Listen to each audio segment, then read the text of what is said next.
Namaskar dear students, once again I am coming in front of you. So today I will discuss the difference or the comparison between the metal and non-metal. Yesterday we have discussed about the pure and impure substances, and then we have discussed about the metal, non-metal, metalloids and compounds. Today I will discuss the difference between metal and non-metal. So look at the whiteboard, you can see it here. What is metal? The first characteristic of the metals, that metals are strong and tough and have high tensile strength. A strong means it is not easily breakable, you cannot break it easily. Tough means very very hard. You won't be able to bend it very easily. So it is very very tough. For example, you can take the iron. And high tensile strength, that is weight bearing capacity. कितना weight को वो bear कर सकता है, how much. You can see the ceiling fan hanging.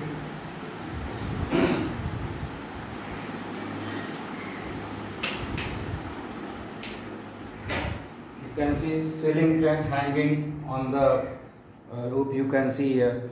So there is a hook of iron, and over that ceiling fan is hanged over it. Second thing, that you can see a lot of cranes made up of chain. That chain is made up of iron, and that chain can hold lot of weight into it.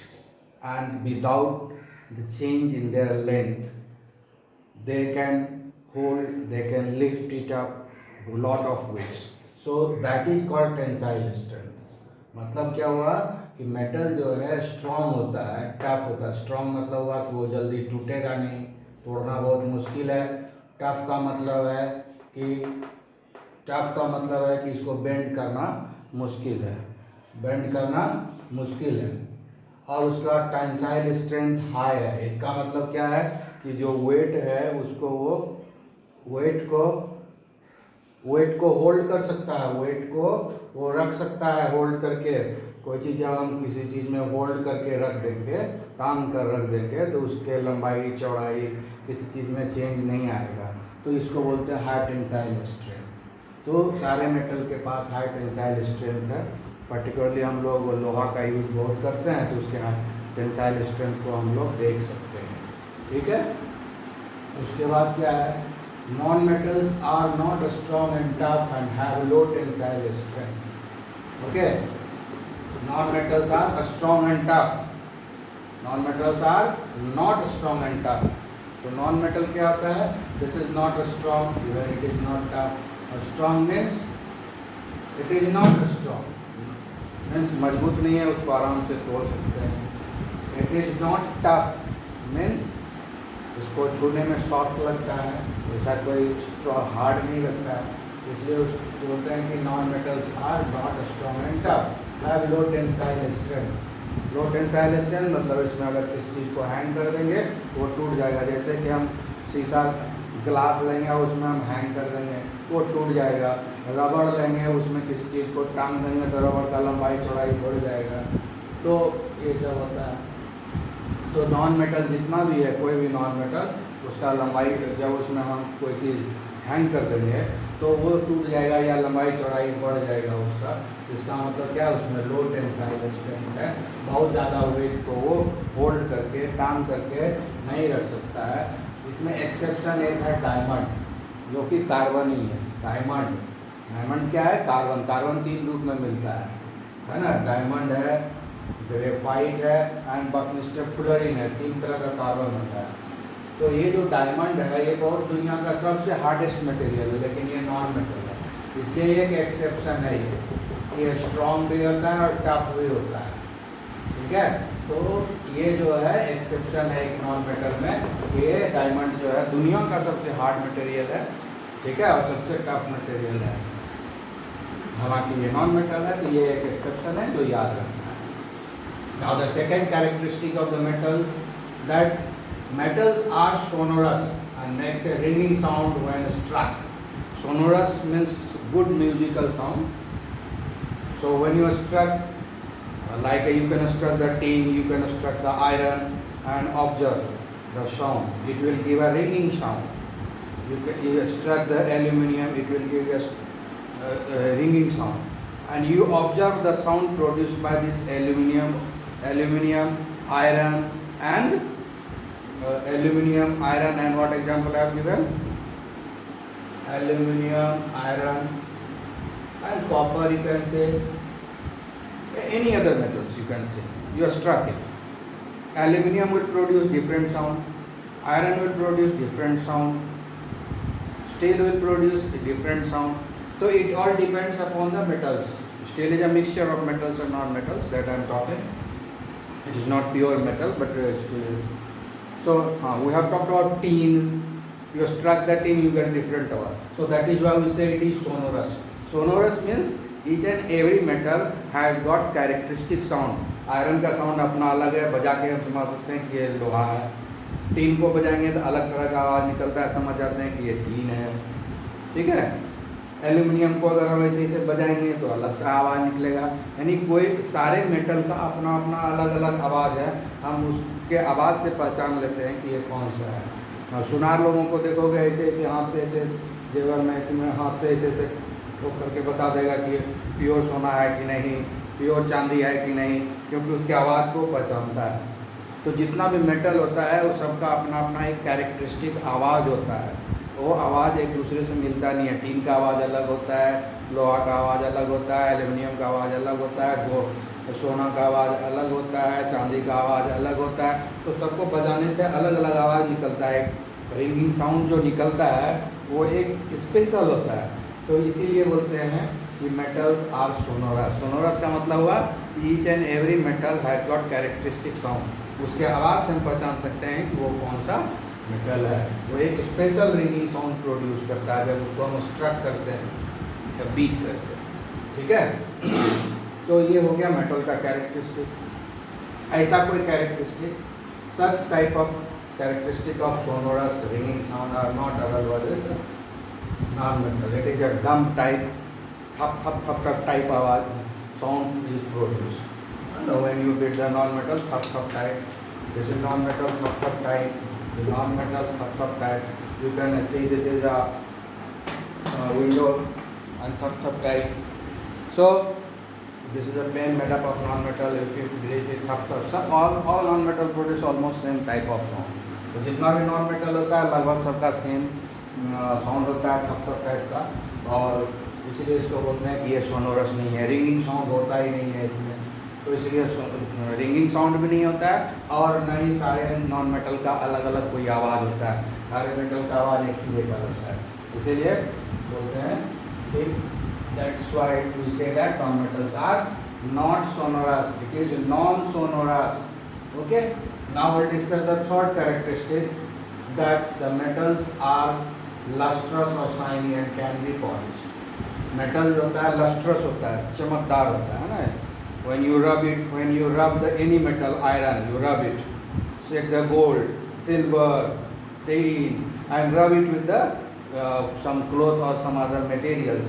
When it become a very smooth upper surface, it will give you the sign. So it is lustrous. जितना भी metal होता है सब में कुछ न कुछ अपना चमक होता है. And all metals have got different lusters. Iron has got different, gold has got different shining, silver has got different shine. So all सब चमकता है. और अगर चमक नहीं रहा है उसको अगर हम पॉलिश कर दें, रगड़ दें, polish means you are rubbing it with certain. Polishing means you are rubbing it with certain thing. It becomes smooth and then it gets shine at that moment. So all metals are lustrous. सभी चमकीला होता है and can be polished. इसको polish करके हम चमका सकते हैं. But non-metals are not lustrous.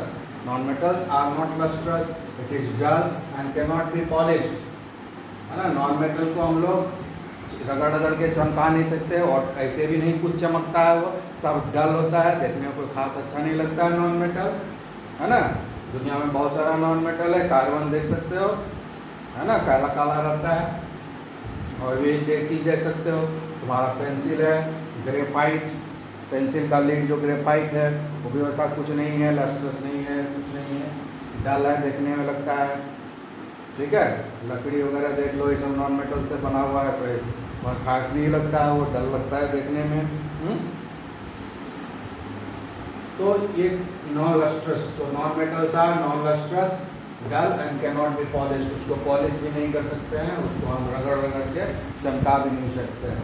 लेकिन इसमें एक एक्सेप्शन है, आयोडीन। इस एक्सेप्शन है आयोडीन। आयोडीन जो है सॉलिड फॉर्म में मिलता है और ये चमकते रहता है ना, ब्लूइश सिल्वरी वाइट, सिल्वर के जैसा ही चमकेगा, जब लाइट उस पर पड़ता है ना तो सिल्वर के जैसा चमकता है, ब्लू कलर का रहता है और सिल्वर के जैसा चमकता है, उसको जब लाइट पड़ता है तो ब्लूइश सिल्वरी लाइट देता है, सिल्वर के जैसा वो चमकता है। So this is the exception, one exception to this property, that it is lustrous. One exception is there. Otherwise, all non-metals are non-lustrous. Now, the fourth characteristic, that metals are solid at room temperatures. Which is solid है, liquid है या gas है, we always discuss at room temperature, not at any other condition. We talk about the solid, their physical state as a solid, liquid or gas at room temperature only. Even we did not write room temperature, even then you understand we are writing this room temperature.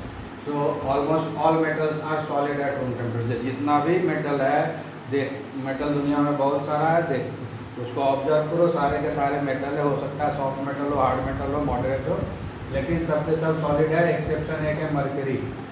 Mercury जो thermometer में रहता है वो liquid है, वो metal है, लेकिन वो लिक्विड है, वो सॉलिड नहीं है। नहीं तो आयरन है, एल्यूमिनियम है, गोल्ड है, सिल्वर है, सब सॉलिड है। एकमात्र this is the mercury which is not solid at room temperature, it is at liquid which is used in thermometer. क्या थर्मामीटर में यूज है, तो एक एक्सेप्शन है इसका। नॉन मेटल क्या है, non metals may be solid, liquid और gas, means non metal exist in all the state, solid, liquid और gases. Most of the non-metals are in gaseous state. Most of the non-metals are in liquid or gaseous. Very few non-metals are in solid state.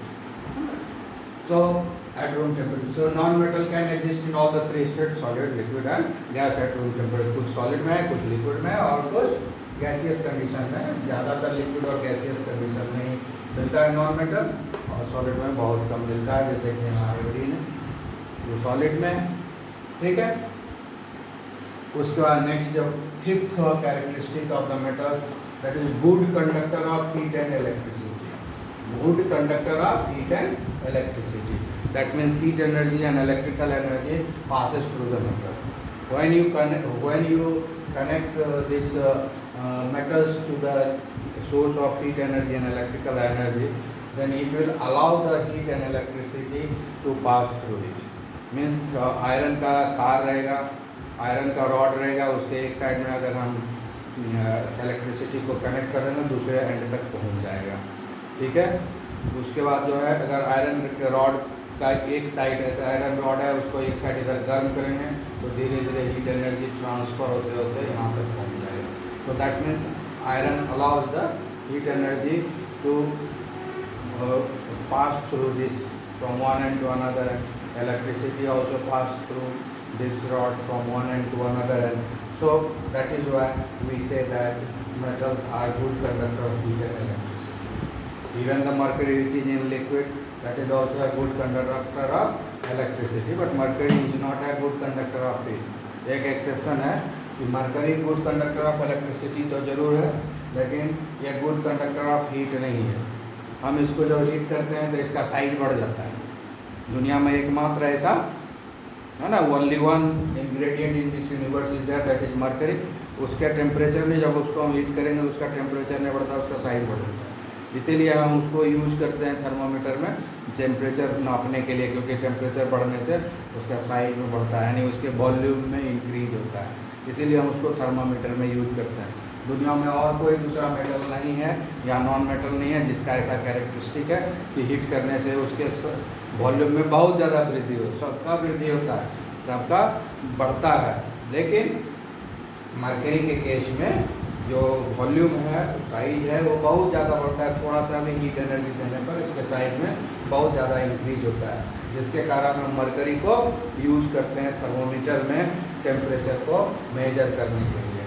तो एक exception है कि heat energy को ये transmit नहीं करता है, हीट एनर्जी को पास नहीं करता है अपने से, लेकिन हीट एनर्जी से इसका खुद का वॉल्यूम बहुत ज़्यादा बढ़ता है, ठीक है, लेकिन गुड कंडक्टर ऑफ इलेक्ट्रिसिटी है। Now non metals are bad conductor of heat and electricity.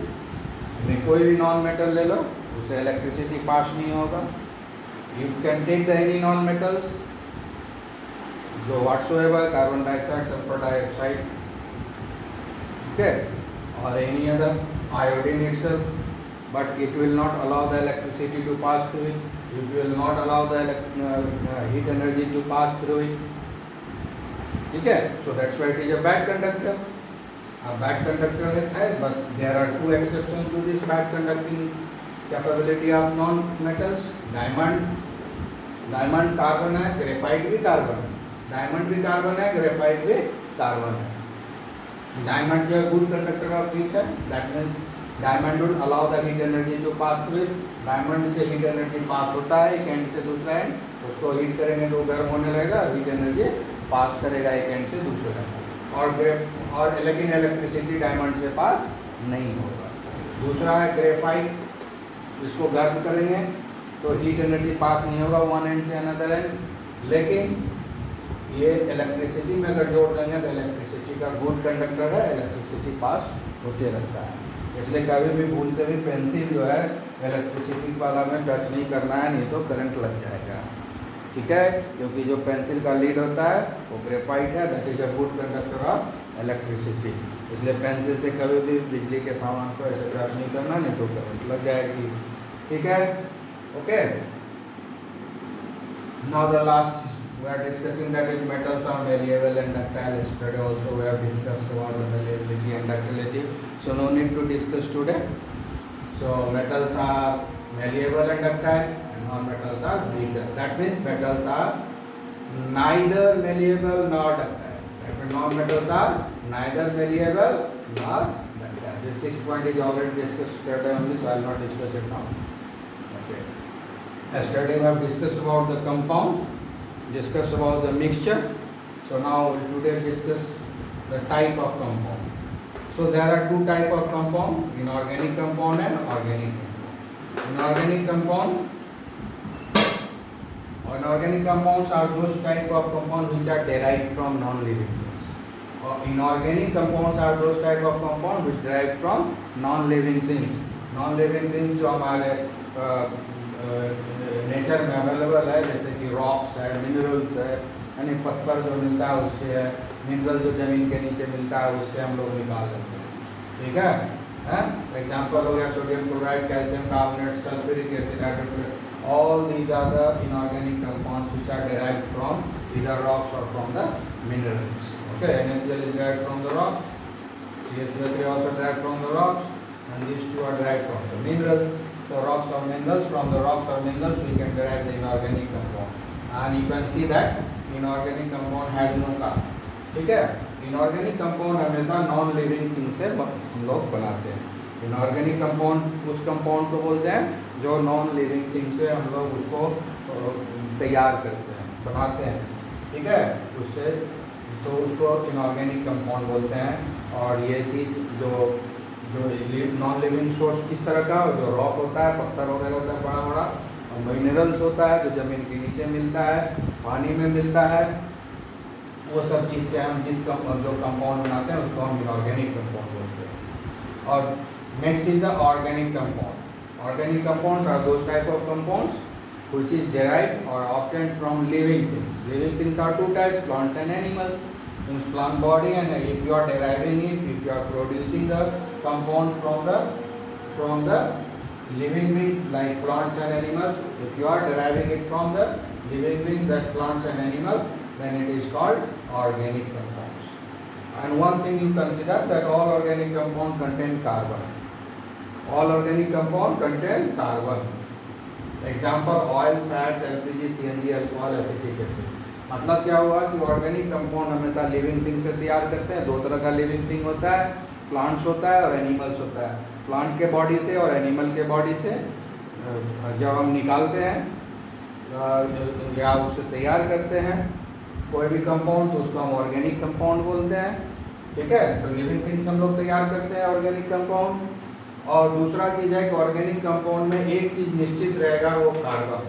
Carbon के बिना कोई भी ऑर्गेनिक कंपाउंड नहीं होता। और इनऑर्गेनिक कंपाउंड में मोस्टली कार्बन नहीं रहता है, एक दो चीज़ में, जैसे यहाँ एक कार्बन है, नहीं तो ज़्यादातर कार्बन इसमें नहीं ही रहता है। और ऑर्गेनिक कंपाउंड में निश्चित है कि एक एलिमेंट कार्बन जरूर रहेगा। कार्बन के बिना कोई भी कंपाउंड ऑर्गेनिक कंपाउंड नहीं हो सकता है। इसलिए बहुत लोग इसको बोलते हैं कार्बन को, organic compounds are carbon compounds, because organic compounds are not possible without carbon. So that's why organic compound can have another name, that is called carbon compounds. Oil जो हम लोग तेल खाते हैं, फैट्स जो हम लोग मटन वटन में आता है फैट, वो एलपीजी, घर में गैस सिलेंडर यूज करते हैं एलपीजी, है ना, जिसमें इथेन गैस रहता है, और सीएनजी जिसमें मीथेन गैस रहता है। तो ये गैस भी कार्बन का ही है। ये तेल खाते हैं वो भी कार्बन है, फैट्स है उसमें भी कार्बन है। अल्कोहल जो पीता है लोग, वो भी कार्बन है शराब में। एसिटिक एसिड खट्टापन के लिए हम लोग घर में रखते हैं विनेगर, वो भी में भी कार्बन है। So these are the compound which contains carbon. So all carbon compounds, हाँ, generally we say organic compounds. Okay, so that's all for the day. Okay, have a nice day, go through it, bye.